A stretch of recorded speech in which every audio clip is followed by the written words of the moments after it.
Hello guys, good evening sa inyong lahat. Ito nga pala, kasama ko si George.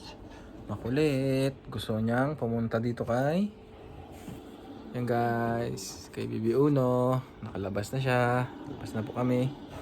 3 days kami sa hospital.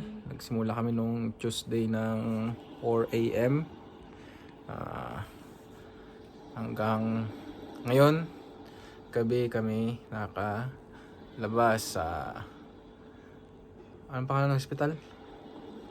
Mediclinic sa Airport Road. And then thank you sa doktor, sa mga doktor, maging sa mga nurses na nagpaanak sa aking mahal na asawa. Ayun siya, pahinga siya. At ito naman, yan, Hindi matanggap yung asong, hindi siya paborito. yung aso na hindi niya matanggap sa kanyang sarili na hindi na siya paborito dahil meron na Baby Uno. Ang totoo nga palang pangalan ni Baby Uno guys is Jedediah Eliezer. Yan. So guys, siya ay 2.5 kilos yung kanyang bigat guys. Yan. Kaya natagalan din kami guys sa hospital dahil madami pang nag-newborn screening, maraming ginawa sa kanya radiology na make sure na mga doktor na okay at walang sakit si Baby Uno. Yan siya guys. Yan, haririnig niyo yan, aso na yan.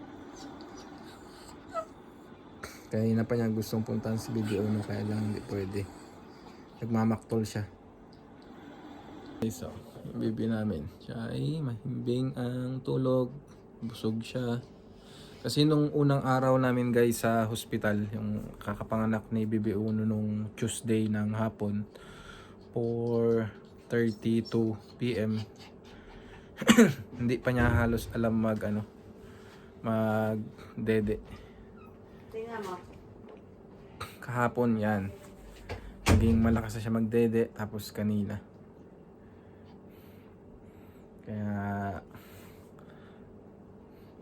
tapos nung nanganak nga pala si Miss guys, talagang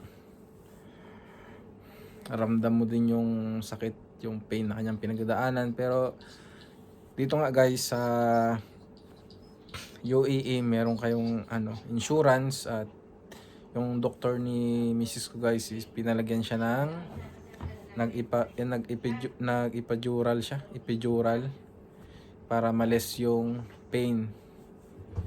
Sabi naman ng iba, kapag nagpapalagay daw ng gano'n, kapag malamig, may sakit na nararamdaman. Pero sabi ng doktor ni Mrs. kahapon is wala naman daw. Walang side effect yung pagpapalagay ng epidural.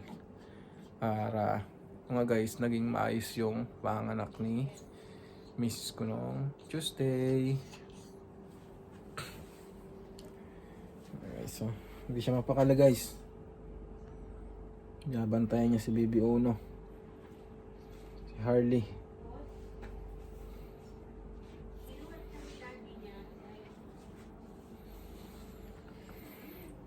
At ako nga pala ay nagpupuri, nagpapasalamat sa ating Panginoon dahil yung proteksyon, yung paggabay sa mga doktor na at nurses na nagpaanak kay Mrs., maging sa mga nagpray na maging safe and normal delivery yung panganak ni Mrs. ko nung Tuesday. Thank you po. Ang tanging ko lang may babalik sa inyong is ipanalangin din kayo at ipanalangin yung bawat isa.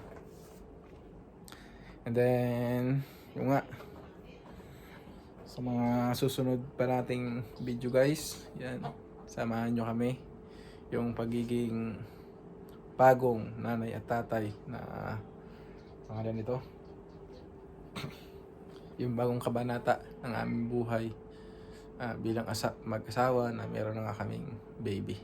Guys, pa-comment na lang guys kung ano pa yung mga dapat namin gawin as a new parents. Yan guys, thank you sa inyong patuloy na panonood sa ating YouTube channel, Patrick Benzen Adventure.